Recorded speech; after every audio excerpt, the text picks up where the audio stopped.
Assalamualaikum warahmatullahi wabarakatuh. Sahabat Akang Sefuh Channel, sahabat petani kampung yang berbahagia. Alhamdulillah pada malam hari ini kita masih diberikan kesempatan, masih diberikan kesehatan untuk bisa saling bertatapan walaupun hanya sekedar dalam siaran. Baiklah sahabat Akang Sefuh Channel, sahabat petani kampung yang berbahagia. Saat kata-kata menolak kebenaran yang masih tertutup, di masa ketika suara kebenaran mulai menggeliat dari ruang-ruang sunyi, banyak sekali yang merasa terguncang. Salah satunya adalah Profesor Dr. Kiai Haji Ahmad Zahro yang akan kita bahas kali ini. Dulu beliau termasuk orang yang paling keras bersuara, paling lantang sekali menentang penelitian Kiai Haji Ahmaduddin Utsman Al-Bantani perihal polemik nasab alwi, perihal tesis yang digaungkan oleh Kiai Haji Ahmaduddin Utsman. Nah, dulu beliau menduga bahwa riset ini bukanlah murni akademik. Akan tetapi beliau menuding ini adalah pesanan politik. Bahwa katanya ada capres yang berdarah Yaman. Ya memang dilihat daripada realitas, memang pada saat itu ya ada capres yang berdarah Yaman ya. Dulu itu Anies sama Caimin ya. Dan pula ya pengikutnya ya mereka-mereka. Nah kemudian kan yaitu bukan hanya sekedar capres yang berdarah Yaman, akan tetapi di belakangnya ada barisan para habaib alwi dengan FPI-FPI-nya itu. Ya kita tahulah Anies itu kan pendukungnya paling ya yang suka demo-demo itu tuh, kaum berjubah putih. Cek budak Sunda mah kuntul, kamaran itu kuntul ya. Nah, atas dasar inilah menurut Profesor Zahro, penelitian ini dalam pandangannya itu ya bukan bertujuan ilmiah, melainkan menjatuhkan secara politis.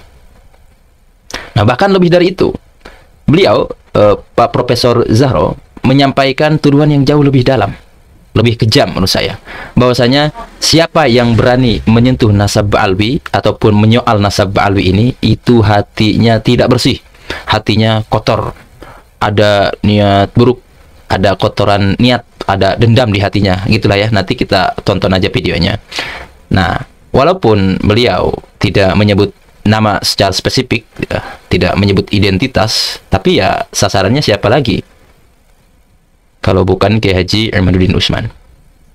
Nah coba ayolah kita langsung tonton dulu videonya, yang mana menyampaikan penolakan keras dan nada curiga dan penuh perhatian terhadap ya orang-orang yang menyoal nasab. Ayo kita tampilkan videonya ya.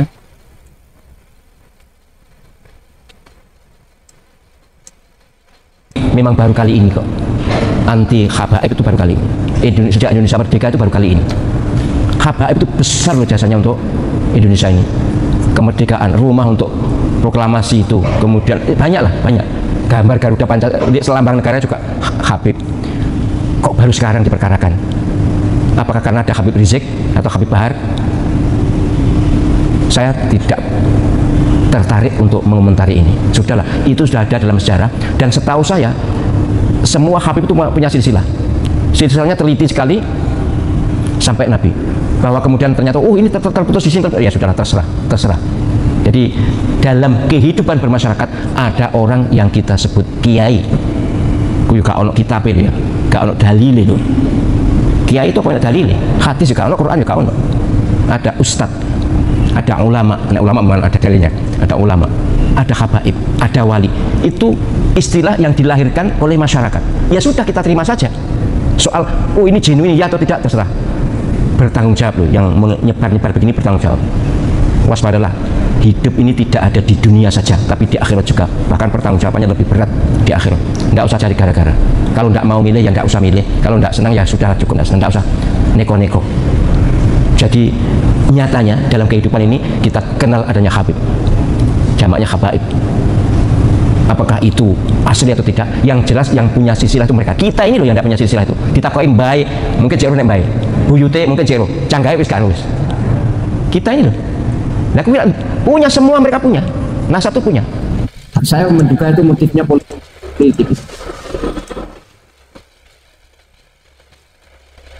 Jadi, oh sekalian dua ya, ini sebelum tersadarkan. Jadi sahabat, ini video yang sebelum tersadarkan ya. Mari kita silakan tonton. Nanti akan saya tampilkan selesai video ini, kemudian ditambahi narasi sedikit, bolehlah. Sesudah yang tersadarkannya ya. Oke, lanjut dulu. Dia itu, ya saya tahu lah siapa dia itu. Ya, mohon maaf ya, orang yang masih seperti itu bukan sok, artinya dilakukan persiapan. Jadi soal andai kata ada masalah dengan nasab habaib terutama Bani Alam, tentu tidak diekspos. Misalkan didatangi tokohnya kemudian diajak dialog. Kalau diekspos tujuannya sudah lain, niatnya sudah lain, dan ini saya diklarifikasi juga dilawan oleh banyak pihak, kiai juga, habaib juga. Dan alhamdulillah saya ya akrab dengan habaib, saya sering bertindang di kalangan habaib yang punya hajat. Jadi saya tahulah bahwa mereka adalah orang baik. Lebih baik mereka beliau ini daripada orang yang macam nasabnya habaib itu. Dia sendiri wallahu alam saya tidak tahu, tapi yang jelas hatinya tidak bersih orang. Orang itu yang disebut kiai itu hatinya tidak bersih. Mengapa? Ini orang banyak kalau sudah diklarifikasi perorangan atau secara terbuka langsung, berarti ngeler aib orang kalau dianggap aib. Gitu. Saya akui memang saya pernah menyampaikan awal-awal guru.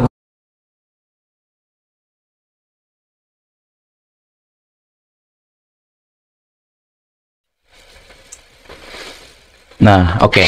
Tadi kan video yang sebelum tersadarkan ya. Ini hanja kali ya. Musna, uget-ugetan. Mohon maaf kalau tadi ada macet sedikit ya. Nah, kita lihat coba. Ketika mata hati terbuka dan kebenaran tak bisa lagi ditampiknya. Tapi seiring waktu berjalan, kebenaran tak bisa ditutup rapat selamanya. Pak Profesor Kiai Haji Ahmad Zahro ya. Beliau mulai mengikuti kajian Kiai Haji Imaduddin Utsman. Beliau menyimak, beliau menelaah, dan perlahan-lahan beliau pun mulai menyadari. Tak seperti mereka-mereka ya yang seperti saya sampaikan di konten sebelumnya, dia akademisi juga bukan, sekolah kuliah belum pernah, tahu-tahu kritik itu bukan ilmiah, itu hanya gini-gini. Ini kan lucu. Makanya sangat lucu sekali ketika orang yang belum pernah makan bangku kuliahan, dia sok-sokan tahu tentang kuliah. Seorang yang belum pernah tahu tentang meneliti ilmu nasab, belum pernah tahu tentang dunia akademisi, belum pernah tahu tentang apa itu membuat tesis. Oh, kari-kari mereka nyatakan dengan suara kepedean ya, walaupun hanya korban doktrin, itu bukan ilmiah. Kalau ilmiah itu harus disidang, harus munaqashah dan sebagainya. Wah, dia nggak tahu kali. Sekelas Pak Profesor Ahmad Zahro aja ya udah mengakui lah. Nah, kemudian beliau menyadari bahwa ini ya memang bukan serangan politik gitu, bukan provokasi dendam yang mana selama ini beliau curigakan kan, tapi ini adalah ijtihad ilmiah, sebuah penelitian yang sangat langka dan sangat teliti sekali, karena tujuannya juga demi menjaga kesucian nasab Rasulullah Shallallahu Alaihi Wasallam.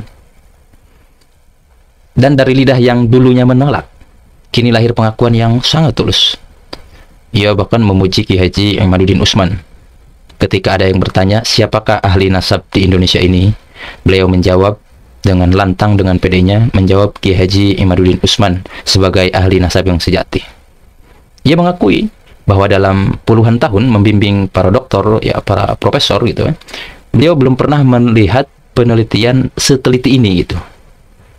Nah, inilah momen langka yang momen langka dalam dunia akademik kita ya, ketika kejujuran mengalahkan ego dan kemuliaan ilmu ditinggikan di atas ketinggian pribadi, di atas kepentingan pribadi dan kepentingan lainnya.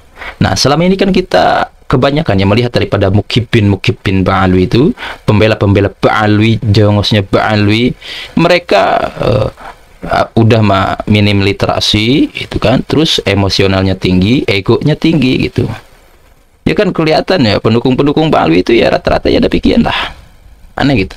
Ya tadi semacam orang nggak pernah makan bangku kuliahan, nggak pernah makan nggak ada pengalaman dalam dunia akademisi, tak punya karya ilmiah pula mengkritik orang-orang yang memang ya jauh di atasnya itu, baik daripada segi kealiman ataupun dari segi wawasan. Ya, oke, kita lihat pengakuan dari Pak Profesor Haji Ahmad Zahro. Ini tentunya sudah tersadarkan ya. Oke, langsung saja. Saya pernah menyampaikan awal-awal guru-guru habaib ini, saya terus terang curiga sama Yai Imad. Dia ini opo kok dimasalahkan. Tapi setelah dipaparkan argumentasinya kemudian dengan ilmu yang lain sebagai akademisi, ya saya termasuk bodoh kalau saya tidak percaya. Jadi saya akui awal-awal dulu saya justru curiga pada Yai Imaduddin.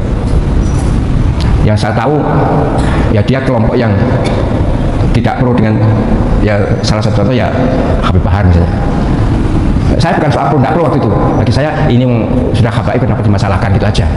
Tapi setelah diberitahu alasannya begini, tegas, jelas, rinci, argumentatif, kemudian ilmu filologi mendukung, ilmu genetika mendukung, bagaimana?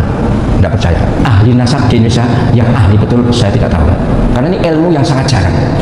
Yang saya tahu yang sangat populer adalah Kiai Haji Imaduddin. Itu luar biasa.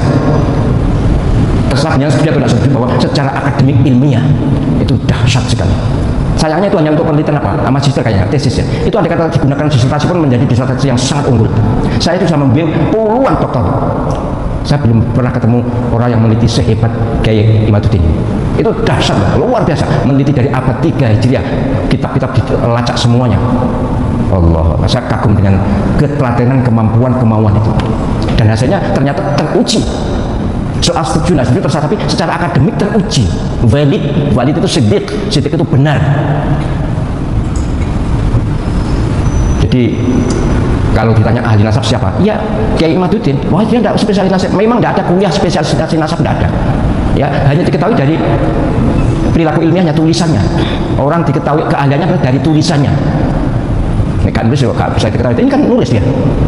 Dan bahkan kemudian didiskusikan, didialogkan. Berarti kalau ditanya siapa ahli nasab Indonesia, iya Kiai Imad. Oh, tapi begini sudahlah. Pertanyaannya kan begitu. Siapa yang ahli nasab? Atau itu kiai-kiai yang lain alim tapi bukan ahli nasab. Tidak mudah ini oleh ahli nasab itu.